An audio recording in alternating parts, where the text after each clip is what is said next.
Assalamualaikum sobat semua, apa kabarnya? Mudah-mudahan pada baik-baik saja.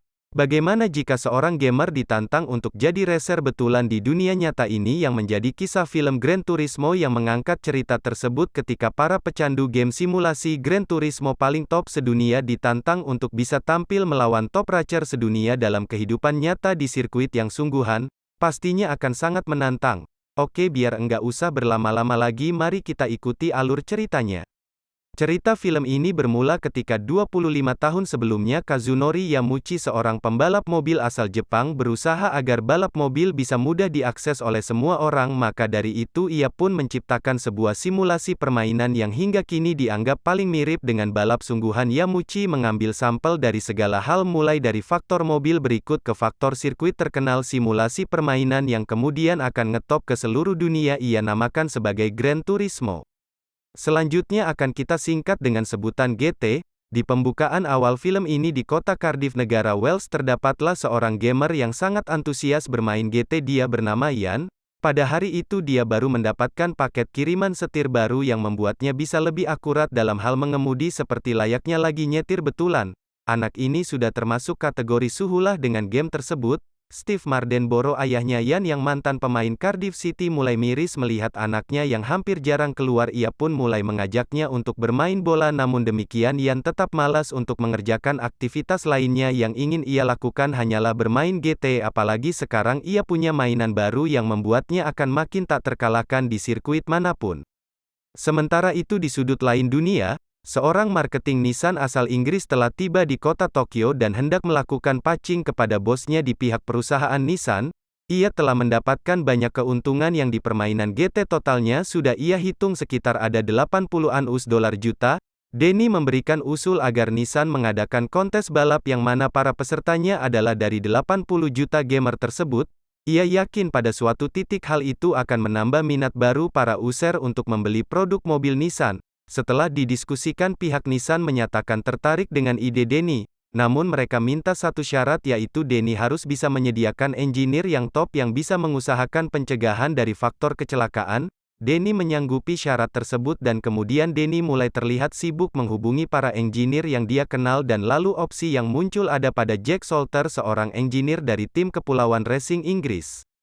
Denny pun datang ke bengkel tim tersebut untuk bertemu dengan Jack Salter. Orang ini kemudian kaget ketika Denny bilang bahwa dia butuh seorang engineer untuk lomba balap sungguhan yang akan diikuti oleh para gamer yang kesehariannya makan tidur dan hanya main game saja di kamar dan enggak pernah merasakan adrenalin sirkuit yang sesungguhnya. Namun demikian Denny tetap yakin bahwa para gamer jagoan itu sudah memegang skill membalap. Ia tetap yakin bahwa hal itu bisa dilakukan mengingat bahwa Salter adalah dulunya mantan pembalap juga. Namun Salter menganggap bahwa ide ini terlalu gila dan ia menolak penawaran Denny karena selain kurangnya pengalaman mereka di sirkuit namun bisa membawa mereka dalam bahaya.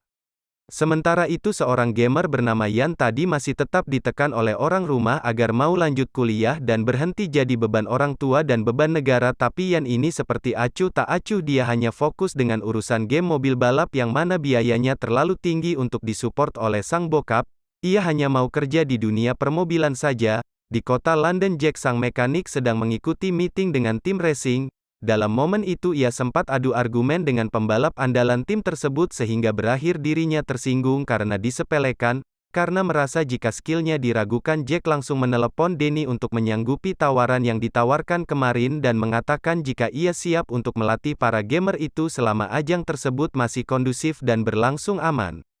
Beberapa waktu kemudian pada mesin konsol di tempat biasa Ian bermain game Gigaton. Ia mendapatkan pesan yang harus ia buka. Ia pun segera berangkat sehabis kerja menuju lokasi Gamerland yang berada di kota Cardiff dan mendapati bahwa sebagai salah seorang pemegang rekor tercepat dalam Gran Turismo telah diundang untuk join seleksi Gigaton Academy yang diusung oleh tim Nissan Corporation. Semua peserta akan bersaing dalam resimulasi dan pemenangnya akan dipilih untuk dilatih menjadi pembalap betulan dalam dunia nyata. Sempat kaget namun Ian sangat bersemangat mendapatkan undangan tersebut. Ian pun makin giat mempersiapkan diri untuk menghadapi seleksi, meskipun ayahnya tetap belum mengetahui dengan kegiatan anaknya ini. Malam itu Kobi sang kakak mengajaknya untuk keluar ikut berpesta. Ian awalnya merasa malas namun mendengar bahwa Audrey ini adalah seorang gadis yang Ian sukai. Mengetahui jika Audrey bakal hadir, Ian pun tergoda untuk hangout dengan abangnya. Kedua anak ini kabur dengan memakai mobil andalan bokapnya untuk kumpul-kumpul dan mabuk dengan teman-temannya. Cuman Yan sendiri yang nangkring di pojokan. Yan lebih prefer ngobrol sama Audrey, seorang cewek yang juga aneh melihat kelakuan Yan yang ngangguran dan cuma jadi beban dunia buat ngabisin oksigen, yang buang waktu buat main game racing simulator setiap harinya.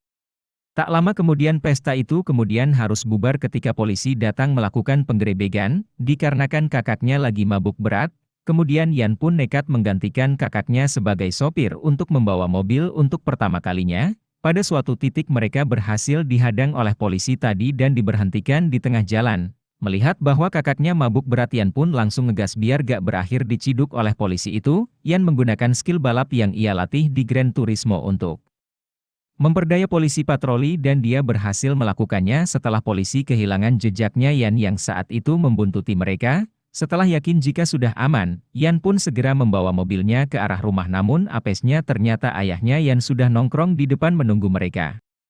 Esok harinya Yan pun dihukum oleh sang bokap ikut kerja di bengkel kereta api. Yan tidak menyangka bahwa hukuman itu diakibatkan karena pecahnya kaca spion mobil bokapnya. Yan pun awalnya nurut, namun ketika ia mendengar bahwa alasan yang sebetulnya adalah karena Yan dianggap gak mikir masa depannya, mengetahui jika ayahnya meragukan masa depan anaknya. Secara spontan Yan pun langsung cabut. Ia segera datang ke Gamerland untuk ikut seleksi Gigaton Academy. Yan cukup telat datang ke Gamerland oleh karena itu ia pun telat start dan ada di urutan paling belakang, namun sebagai top RRC Inggris Raya perlahan demi perlahan Yan pun mulai menyalip Prer di depannya dengan skill di luar perkiraan BMKG. Yan pun merangsek masuk ke urutan depan hingga yang terlihat tinggal satu orang driver Spanyol yang masih ada di depannya. Yan akhirnya berhasil menyalip lawan di depan dan keluar sebagai pemenangnya. Yan Mardenborough dinyatakan terpilih untuk masuk Gigaton Academy. Meskipun mendapatkan hukuman dari sang bokap, Yan tetap berangkat ke Gigaton Academy yang dipusatkan di sirkuit Silverstone, Inggris. Di tempat itu telah hadir 20 gamers terbaik dari 8 negara yang berhasil masuk proses seleksi, dan pemenang dari kontes tersebut akan direkrut untuk masuk ke tim Nissan yang dipimpin oleh Jack Salter. Jack kemudian muncul dengan tantangan bahwa ia akan membuat mereka para gamers ini terbukti tidak bisa balap sungguhan, berbeda dengan balapan di dalam kamar balap. Hal ini sungguh lebih butuh nyali dan kemampuan untuk membuat keputusan, dan jika dalam waktu sepersekian detik saja gagal dalam melakukannya maka nyawa taruhannya. Para kontestan kemudian mulai mencoba mengendarai mobil balap betulan itu, yang mana beberapa di antaranya malah jarang nyetir mobil. Para kontestan ini selain di atas sirkuit, mereka juga disyaratkan untuk tampil di depan kamera sebagai produk samping dari akademi, yaitu sebuah program reality TV Nissan dalam kerja samanya dengan Sony dan PlayStation menyelenggarakan program ini dari tahun 2009 sampai 2016, yang kemudian para kontestan diminta testimoninya selama ia berada di atas sirkuit.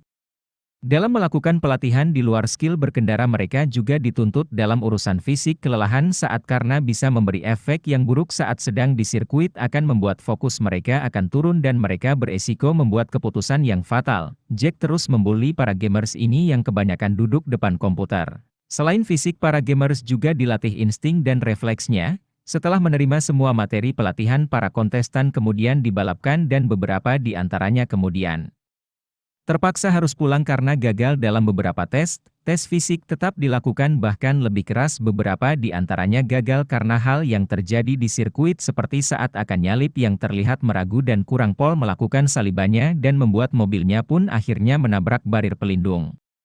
Sementara sang instruktur sedang ada bersamanya, Jack pun ngadat karena mentalnya yang lembek hingga momen itu kemudian jadi bahan review di pertemuan berikutnya. Yan yang merasa jadi objek yang disalahkan menyalahkan rem atas terjadinya insiden tersebut. Selesai pertemuan itu, ia masih kekeh bahwa tadi ia sudah ngerem namun remnya yang kurang bekerja. Jack yang punya pengalaman membalap selama 25 tahun merasa yakin bahwa ia cukup tahu jika seseorang merasa ragu ia tetap meminta Yan untuk lebih pol lagi dalam melakukan manuvernya, namun kemudian Jack dibuat kaget setelah seorang kru selesai melakukan tes ulang terhadap mobilnya Yan, dan ternyata benar jika rem mobilnya ternyata memang betul enggak bekerja normal seperti apa yang Yan katakan Yan. Kemudian Jack menghampiri Yan, ia bertanya dari mana ia bisa tahu banyak soal mobil. Yan bilang bahwa ia menghabiskan waktu berjam-jam tiap harinya ngoprek settingan mobil di game Gigaton. Jack enggak menyangka bahwa game Gigaton ini memang seakurat itu, oleh karenanya ia pun meloloskan Yan untuk masuk di 5 besar yang akan ditandingkan pada pertandingan terakhir. Hari itu pertandingan final akan dilakukan satu pembalap Inggris, Spanyol, dan Korea melawan dua pembalap Amerika yang mana salah satunya ada Matty Davis yang merupakan favorit marketing karena kecakapannya tampil di depan kamera. Kondisi kini jadi tegang di antara kelimanya karena hanya ada satu yang akan terpilih untuk diambil oleh tim Nissan.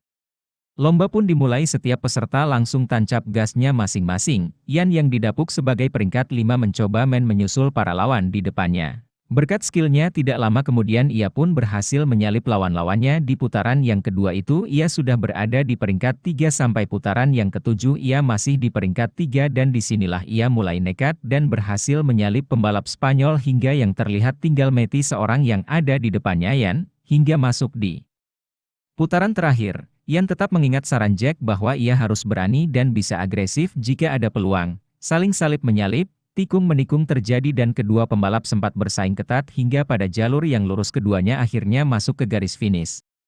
Penentuan pemenang harus ditentukan oleh Jack dan tim mengambil gambar garis pada saat finish. Terlihat bahwa Yan yang berhasil masuk duluan, namun ketika hendak diumumkan Denny kemudian menginterupsi bahwa mereka harus memberi toleransi kepada yang kalah meski cuman sepekian ribu detik. Namun Matty adalah modal yang lebih bagus untuk menjadi ambasador tim Nissan. Sementara diskusi masih terjadi, para pembalap di jalur sirkuit masih bertanya-tanya mengenai siapa pemenangnya, dan jawaban kemudian muncul jika Yanmar dan Yan tetap dinyatakan sebagai pemenang. Hal itu berkat intervensi dari pihak Nissan dan Sony yang tetap ingin menjaga integritas gelaran kontes mereka. Jack tanpa puas akhirnya berhasil melihat anak ini yang muncul sebagai pemenang. Yan kemudian kirim kabar ke rumah dan bicara ke ibunya. Ia menyampaikan kabar gembira itu, namun sayang ia enggak bisa bicara sama sang bokap yang sedang melihat pertandingan kakaknya. Yan ingin kasih kabar bahwa ia akan dikirim ke Austria untuk melakukan tes racing agar mendapatkan lisensi sebagai pembalap resmi.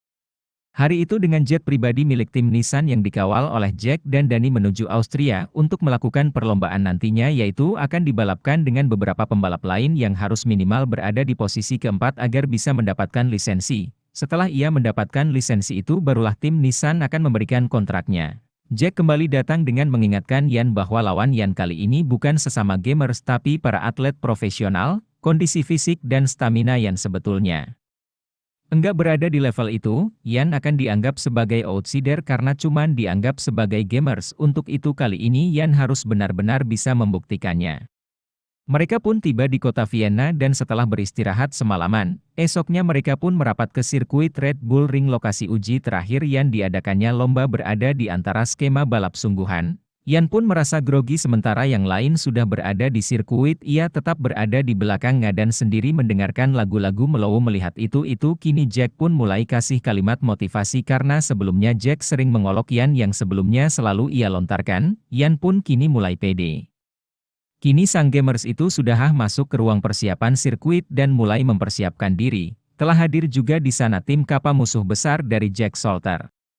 Para pembalap kemudian melakukan pemanasan untuk memanaskan masing-masing bahan mobilnya untuk kemudian mereka pun bersiap di garis start dan memacu mobilnya ketika lampu hijau sudah menyala. Belum apa-apa Yan udah bingung karena kena senggol mobil di sampingnya. Lewat komunikasi di radio Jack coba terus menenangkan Yan. Setelah berhasil menguasai dirinya sendiri, kemudian Yan pun mulai tancap gas menyalip ke posisi 10.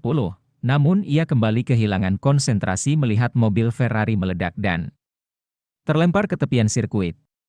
Hingga pada putaran yang ke-20 Yan kekurangan pertalite, ia pun menepih ke dalam pit. Di dalam pit ia diledek oleh seorang mekanik karena yang kini ia pegang bukan sebuah joystick. Mendengar ejekan itu Yan semakin ingin membuktikan kualitasnya sebagai kaum rebahan yang berkualitas. Yan masuk lagi ke dalam sirkuit dengan posisi ke-13 dan tak lama kemudian ia berhasil menyalip ke posisi 8. Pembalap yang tersalip merasa dipreteli harga dirinya karena didului oleh bocah gamers. Menjelang akhir lomba ia berada di posisi 5 di belakang Kappa yang kemudian berhasil menyalip ke posisi tim Nissan. Merasa proyek mereka sudah sukses, Kappa yang tahu bahwa anak di depannya seorang gamers, ia kemudian menjaili mobil Yan dengan memberikan sedikit sontakan. Yan langsung panik dan mobilnya langsung mutar keluar jalur.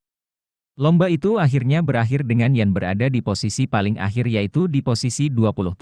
Danny mulai mempertanyakan pilihan mereka mengambil Yan, namun demikian Jack yakin bahwa Yan masih tetap butuh waktu untuk 6 race selanjutnya. Ia akan lebih memforsir fisik dan stamina anak gamers itu. Di sirkuit Hockenheim, Jerman kini Yan berusaha lagi mempersiapkan diri. Pada lomba kali ini masalah kemudian timbul pada radio komunikasi Yan berakhir tiba di posisi ke-23 di sirkuit Trentino, Italia. Yan mengalami perbaikan meskipun tetap kurang memuaskan di urutan ke-17.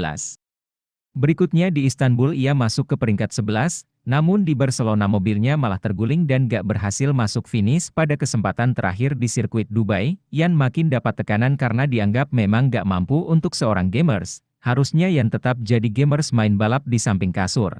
Namun pada kesempatan kali ini Nicolas Capa memang terus membulinya. Ia sangat bertekad untuk menyingkirkan gamers dari arena balap dunia nyata. Sempat berada di belakang kembali coba ke depan dan terus memepet Capa. Si pembalap Prancis ini kembali berlaku curang. Ia menjebak mobil Yan untuk berada dalam himpitan. Pada kondisi inilah mental yang akan diuji. Jack meminta Yan untuk melakukan sesuatu sesuai instingnya. Yan melepaskan diri dari himpitan lalu menyalip dari samping kini. Si cocah gamers ini sudah berada di posisi 4. Capa yang nafsuan ini nekat nyusul balik. Ia gaspol dalam kondisi yang tidak memungkinkan hingga akhirnya mobilnya pun menabrak mobil di depannya. Mobil Capa hancur dan terlontar, bannya menimpa kaca depan mobil Yan yang ia kendarai. Yan pun terpaksa menepih ke pit dulu. Setelah itu Yan pun kembali masuk ke dalam sirkuit balap dan harus bisa mempertahankan posisinya di urutan keempat. Setelah melalui pertarungan yang ketat akhirnya Yan berhasil mempertahankan posisinya untuk merebut lisensi F1. Sebelum gembira Yan sempat mendatangi Capa yang tadi bertindak edan dalam melakukan lombanya. Keributan hampir terjadi namun Jack datang untuk menarik Yan. Daripada ribut lebih asyik kalau mereka merayakan kemenangan Yan. Jack kemudian menemani Yan untuk merayakan keberhasilannya. Mereka mojok berdua di sebuah bar. Jack mengakui bahwa Yan punya insting yang sangat baik dan hal itu merupakan sesuatu yang tidak bisa dia ajarkan. Untuk sedikit mempermanis suasana Jack menyarankan agar Yan mengundang ceweknya terbang ke Dubai. Yan kemudian teringat kepada Audrey karena ia sekarang udah punya duit hasil spend bonus. Yan pun mengirimkan tiket kepada cewek itu untuk terbang ke Tokyo. Di kota itu Yan akan melakukan konferensi pers mengenai peresmiannya untuk direkrut oleh tim Nissan. Audrey memang hadir di acara tersebut.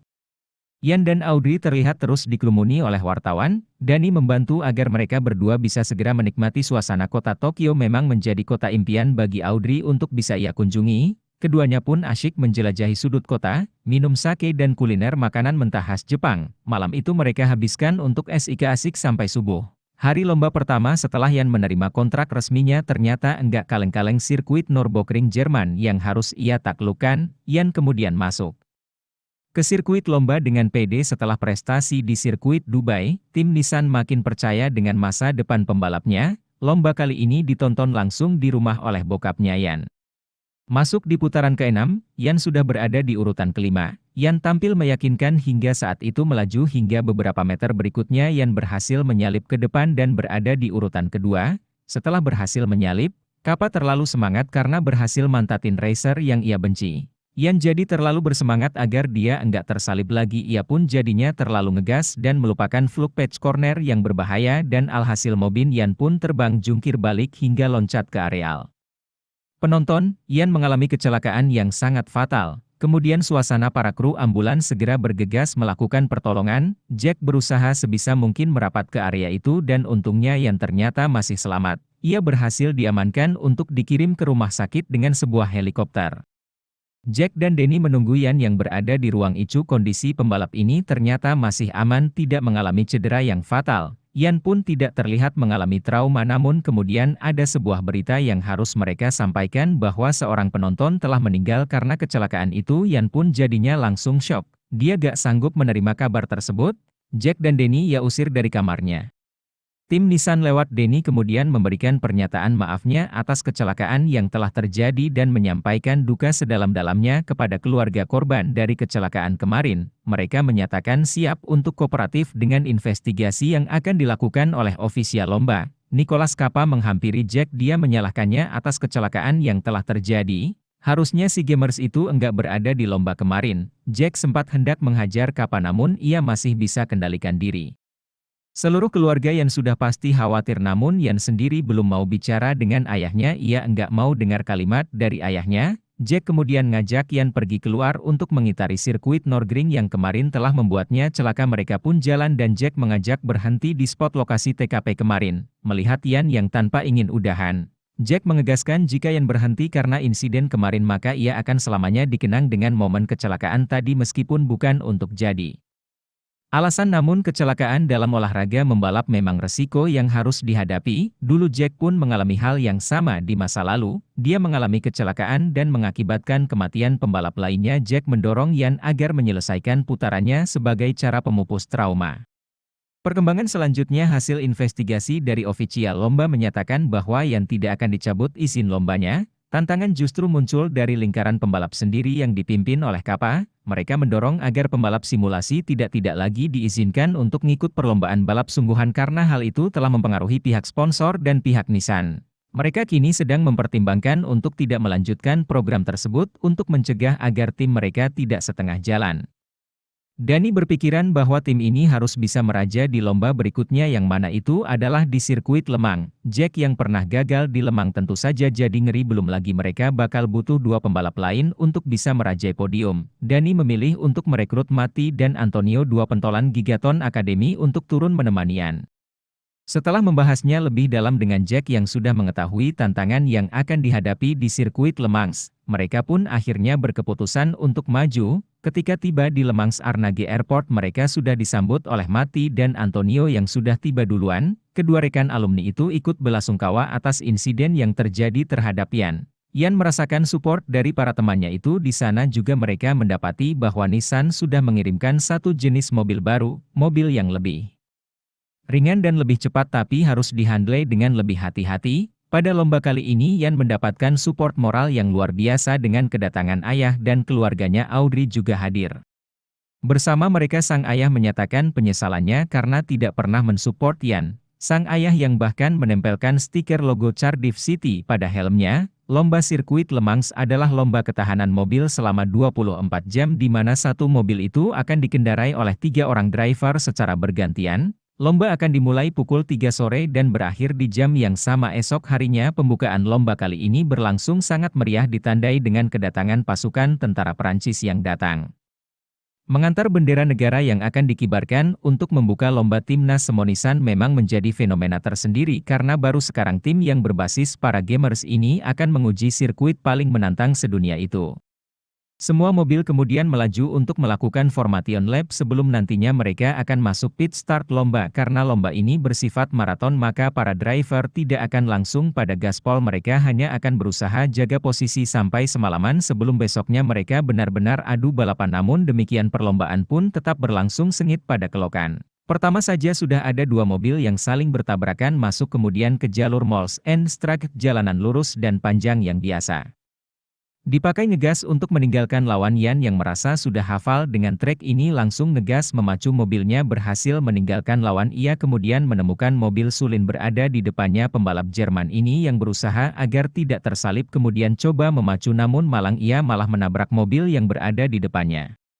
Mobil sulin pun terbang dan menabrak barir pelindung di pinggiran jalan. Mobil itu pun terbakar, untung drivernya bisa merang keluar dari dalamnya. Seiring dengan itu pertolongan pun datang untuk memadamkan mobil tersebut. Yan yang jadi panik melihat kejadian tragis tadi yang terjadi di depannya coba ditenangkan oleh Jack bahwa drivernya pun selamat, tidak terjadi apa-apa meskipun demikian metental. Yan langsung sumber jadinya ia pun jadi keder habis mobilnya makin melambat dan tersusul oleh mobil di belakang. Hal itu membuat tim Nissan jadi panik. Jack berusaha keras mengembalikan semangat Yan karena mobil itu makin lama seperti terlihat hendak berhenti. Jack pun berpikir keras dan muncullah kemudian suara lagu-lagu mellow yang biasa jadi penyemangat Yan sebelum lomba. Lagu itu adalah sebuah lagu dari Kenji dan sebuah lagu dari Enya yang memang cukup aneh untuk dijadikan lagu pengobar semangat.